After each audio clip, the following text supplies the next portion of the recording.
تاسې په ډیرو اړخونو کې مهم یې. تر ټولو لومړی تاسې د خپل ځان لپاره مهم یې. ستاسې ځاني نړۍ ستاسې پر شاوخوا راګرځي. تاسې په خپله ځاني نړۍ کې تر ټولو مهم کس یې. تاسې د خپلې کورنۍ، اولادونو، دوستانو او بالاخره د خپلې ټولنې لپاره مهم یې. تاسې چې هر څه وایئ او هر څه کوئ پر هغوی زیات اغیز لري. خپل ځان، خپلې خبرې او خپل چلن مو بابیزه مه ګڼئ، ځکه دا هر څه اغیز لري. بریالي او خوښ کسان د مهمتیا او ارزښتمنتیا احساس کوي او د همدې احساس له مخې مهم او ارزښتمن چلند کوي. خواشیني او ناهیلي کسان د نامهمتیا او بې ارزښتۍ احساس کوي او له همدې احساس سره ټولنې ته ننوځي او په داسې کړنو کې راګیرېږي چې دوی او نورو ته زیان رسوي.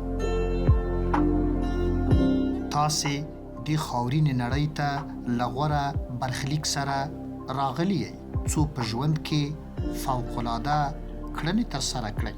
تاسې د وړتیاوو، نظریو او تجربو یو بېساری ترکیب لرئ چې تاسې له هر هغه چا بېلوي چې تر اوسه یې ژوند کړی دی.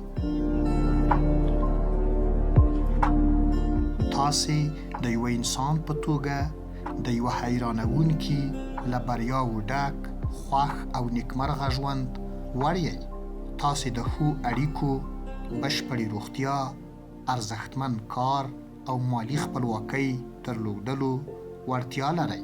دا ستاسې د پیدایښت لومړی حق دی.